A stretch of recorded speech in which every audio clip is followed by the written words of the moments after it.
Hello, welcome to Buzzing with Cousin Talk. I'm your host, Cousin Johnny. We have a great show planned today, but before we start, I like to remind everyone, shop local. Shop at our small businesses. They have great products, and let's help them out.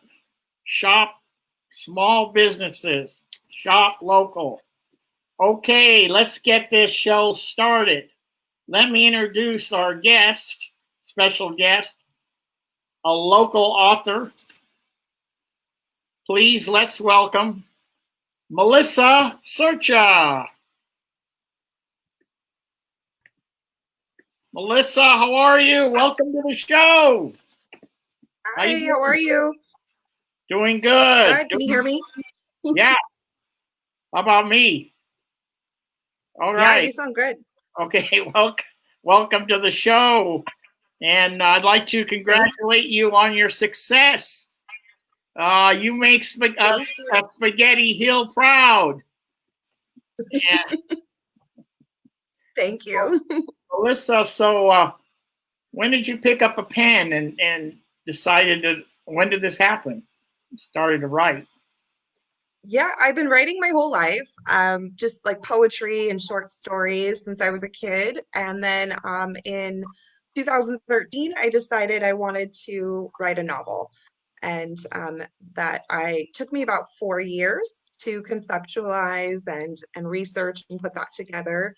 And yeah, so I mean, I've been writing my whole life, but technically I wanted to start treating it as a profession. Wow. In 2013. Yeah. Now, did you always have a story in mind, or how did you, like, on your first book? How did that story happen? Yeah, I've always been obsessed with vampires and witches and paranormal, supernatural stuff. I've been a big fan of Anne Rice and Stephen King for a really long time. Yeah. So I wanted to write something that was in that genre. And I just didn't know what. And then I guess in 2013, this kind of came to me, this idea of this character who was this 400-year-old vampire who was seeking revenge on the ones who turned her into that. And there's a little bit of a love story involved as well, but it's mostly this really gritty, dark story about her seeking revenge. But yeah, it took me about 4 years to put it all together and to get the characters right. And so I worked on that for a long time. And then in 2017, I decided that, okay, I think I want to try to publish it and to shop it around. So I started querying agents and publishers.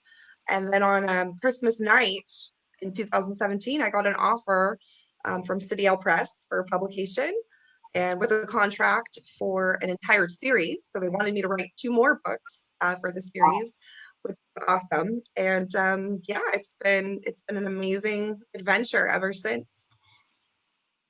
So there was 2 books in that series. Is it like a 1 and 2? Three total. 3 total. It was a trilogy. And what was it? What's it called? So the series is called Blood and Darkness. Book 1 is Blood and Magic.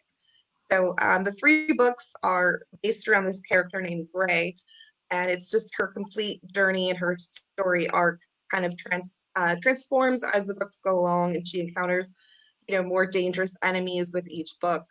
And then I wrote a spin-off series after that. I've written 2 books in that series, and the first one came out this May. That one's called Smoke and Ritual. And I'm just working on edits on the second one right now, and that'll be going to publication, I believe, sometime in April of next year. And then on top of that, I started another series sort of on my own, aside from my publisher, and it's a self-published book that I started. I released it just about a month ago, and it's called After I Fall, and that's more of a dark romance with some paranormal elements. Now, you're considered an urban fantasy paranormal romance author. Yes. Yeah. Yeah. That sounds intriguing. It kind of catches your eye, and Yeah. so that's what the genre's about. Yeah, well, it's two different genres that I write in. Urban fantasy, which is basically fantasy stories that take place in modern settings, and Oh, okay, they yeah, can have different like supernatural creatures in them, but yet you still have these like modern settings, and you will have some human elements to it. And then paranormal romance is similar, but it focuses more on the romantic elements of the story, whereas urban fantasy, the romance kind of is a subplot in the yeah. background. So I write in both genres. Yeah, it's really fun. That sounds great. Now you've written 5 books and one on the way, so 6. Wow, that's great. Yeah, thank Congratulations. you. I noticed Thank that you. Yeah. when I did a little research, I noticed the covers are really cool. The your book covers are really eye catchers. You know what I'm saying? And Mhm. is that something that you created or the covers? So I get a little bit of input. I kind of give my publishers an idea of what I'm looking for, but ultimately they know the genre better than I do, and they're really good at giving me awesome covers. We have an artist called Mibble Art, and they do all of my covers for City Owl, and they're just fantastic. I mean, they're really good. Some of my books have won cover award contests, because of it.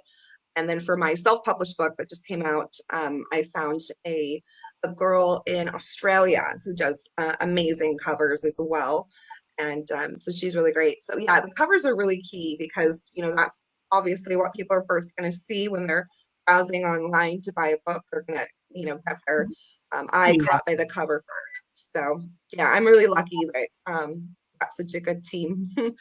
yeah. When I did research on you, the covers were really cool, and I was reading a little bit about the stories, and it kind of takes you into the story.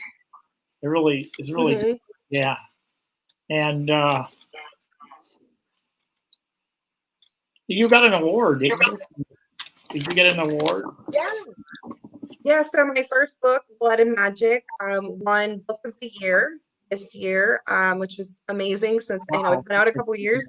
And yeah, it's won the Author Shout Reader Ready Book of the Year award. So that has been fantastic. I've been getting a lot of good, press around that. And yeah, it was really special because it was my first book. I always say it's like my firstborn child in a sense. So yeah, it was really awesome to get that award and to be recognized. It was cool. Did you get a phone call or a letter telling you about Yeah, it? I got an email first, and then they set up a phone call with me so we could go over, because when you win an award like that, you tend to get like a promotional package with all kinds of benefits and marketing services and all kinds of fun stuff. So we did like an hour conversation on the phone about it, and it was really exciting. I couldn't believe it. I mean, there were so many books that were nominated, so it was really cool to win. That, It's a stiff competition in this world. So when you win something, you're like really excited about it. I mean, what a thrill to write your first book and get it published, and then have it out, and then have people go, "Oh, well, you're reading my book. This is great," and then get an award on top of everything else. That is really Yeah, that's fantastic. That's yeah, it's great. really surreal. It's a great I don't know. feeling to know that your I see a stories are movie, out. a movie coming up with one of those books. That has anyone That's ever the mentioned dream. that? I mean, nobody in a professional aspect, of course, like my friends and family and everybody, we would all love that. That would be amazing. But that's like kind of the dream is to sell TV or film rights to get it made into something on Netflix or HBO. Obviously that would be amazing, but that's a hard thing to get. It's very, very difficult. There's, like I said, a lot of competition in the publishing industry, a lot of books, a lot of amazing books out there. So, but yeah, well, you never know, right? Like some books have been out for a really long time before they finally get that film deal or whatever. So I'm gonna keep hoping. Yeah, well, we're rooting for you. Yeah. How does your day begin? You like do you take out like maybe an hour every morning to write, or you just do it like you're driving in your car and you just pull over and start writing stuff as a writer? What do you Um, you know what? Yeah, I treat it like a full-time job. So, I mean, obviously pre-COVID, I didn't have as much time to write because I was working, full-time over at Portola. And so I would just write on my days off. But now that we've been in lockdown and I've been furloughed, I'm treating it like a job. So I get up in the morning and when I'm working on something specifically, I usually write from anywhere from 5 to 8 hours a day. And Wow. yeah, because I like to, once I'm in the zone, I like to keep going. Yeah. And so I'll do that. And that way I can finish writing a novel, anywhere between 2 to 6 months if I stick at that pace. And then it depends, like if I'm editing, like right now I'm editing one of my books for my publishers because it's going to be published in April of next year. So that book I'll spend like 5 hours on edits, on a daily basis. And sometimes it changes. I'll be in the morning. Other times I'll feel like doing it at night, late night with a glass of wine. Yeah. I noticed like to unwind. Uh, you like to do a lot of cooking. I've seen you Yeah. photos on Facebook. You've had create. You're a creative little chef, and Yeah. looks good. And I know you're. Well, I'm Sicilian, so I love to cook. I get that from my dad and my nonna. So yeah, Giovanni. Yeah, he's like a chef. Yeah, that's yeah. great. Um, you was you're involved in a podcast, right? What is hmm that? Can you? So yeah, yeah. So basically, just to give you a little backstory, when I was supposed to go to Emerald City Comic Con earlier this year in Seattle, as a professional to go network and take some classes and do panels. Because of COVID, it got canceled. So I was super bummed about that. And about a few weeks after it got canceled, I got contacted by a PR person from Spoiler Country podcast asking me if I wanted to come on the show and talk about Comic Con and, just kind of, it was a way to showcase artists that didn't get a chance to go to the show. And so we could promote Oh yeah, ourselves. So it was yeah, really nice. cool. So I went on for like 15, 20 minutes and I really hit it off with the two main owners, the guys that run the podcast, Kenrick and John. We really hit it off. So they said, we'd love to have you come back on, maybe do a longer episode. So fast forward a month later, I did a full episode and then just kept in contact with them over the summer. We just became friends. And then about 2 months ago, they asked me if I'd like to join their team as a host. So I've been doing interviews with Spoiler Country, and it is a comic book pop culture podcast. So we interview, Hollywood people as far as actors and directors, but the majority of our stuff is with comic book creators, artists, and editors and writers. It's been a blast. I've had so much fun doing it. I do mostly solo interviews, by myself, and then sometimes we'll co-host an interview together. But we've done some fun stuff. I mean, we interviewed a couple people from the original Aliens movie, Oh and man, wow. fantastic actors and writers. So I've been having a really good time keeping myself busy. Is that like once a week or once a month, or when do you do Oh that? no, I usually do anywhere between 3 to 4 interviews a week. So it's very busy. We'll have like a schedule at the beginning of the week, and everyone kind of picks who they want to interview, and we try to get as many interviews as we can. So it's pretty popular. They've been around since 2017, and I think we have about 200,000 listeners at this point. If Two I'm hundred thousand listeners. All right. You're gonna Yeah, give yeah. you're gonna give Buzzing with Cousin a run for his money. Oh my God. That's great. That is really great. Yeah, Um, yeah. That's really fun. I'm enjoying it. Yeah, so we do like 3 to 4 a week, sometimes 5. yeah. So yeah, it's fun. I have to do a lot of research. It keeps me busy. I like to research Well, the you're doing best. okay. So you're doing research, and you're doing 4 interviews a week, and you're writing books. I don't know where you have time. You're really ready for that glass of wine at the end of the day. Oh yeah. Yeah. Oh yeah. Yeah, I'm doing either So, wine or a glass of whiskey. so the podcast. Let's just say I wanted to watch it. Where? How do I do it? So the podcasts are available pretty much on any podcatcher. So if you have like Apple Podcasts, Yeah. I'm not sure. I think iTunes, maybe even, but it's it's all audio. There's no visual. So you can listen to it in your car, or just while you're cooking or getting ready. And then, or you could go to the website as well, and it's scpod.net, and you can go onto the website and click on interviews there too. What about? Let's say now your books, are they on Amazon, or how do you? Someone wants to Yeah, purchase the book. yeah, probably the easiest place because I think everybody nowadays has Amazon. They're Yeah. also on Barnes and Noble, and they're in Walmart, and um, I think Apple iBooks and Kobo. So pretty much everywhere that sells books, you can definitely find it. But Amazon's probably the easiest. Even if you just type in my name, all of my books will come up. Yeah. And I have a website too. And what is the website? It's very easy. It's just melissasercia.com. Okay, good. Yeah, I Yeah. I punched in your name and I got a lot of stuff. Oh, anyway, so you're popular. Um, Oh, cool. And that it's so sounds weird when great. you put in my name and I'm like, all this stuff's coming up. It Yeah. wasn't like that 2 years ago, It's funny how life changes. Well, that's it. And Melissa, I'm so happy that you came on to this show. Me And too.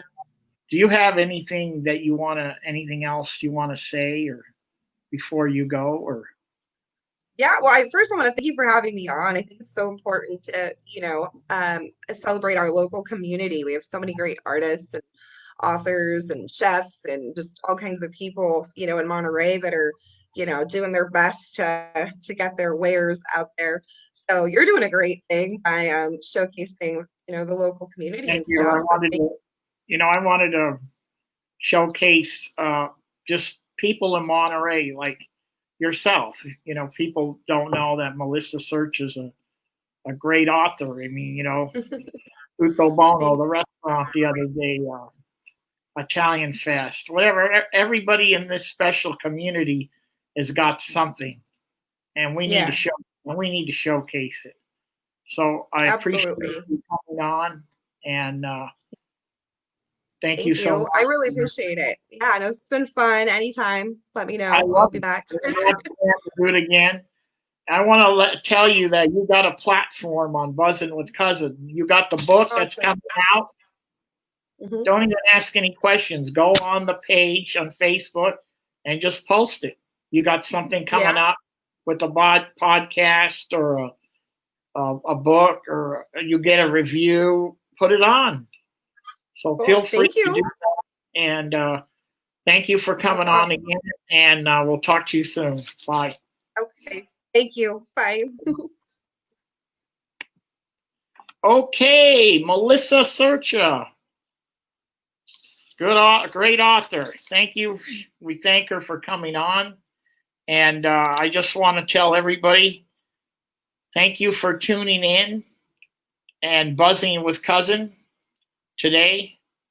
Let's just say you didn't get a chance to watch the show and somebody says, oh, God, I missed Melissa. Well, you tell them that it's on Buzzing with Cousin. You can watch the replay. And I also started a YouTube channel. called Buzzin' with Cousin video. Still in the works.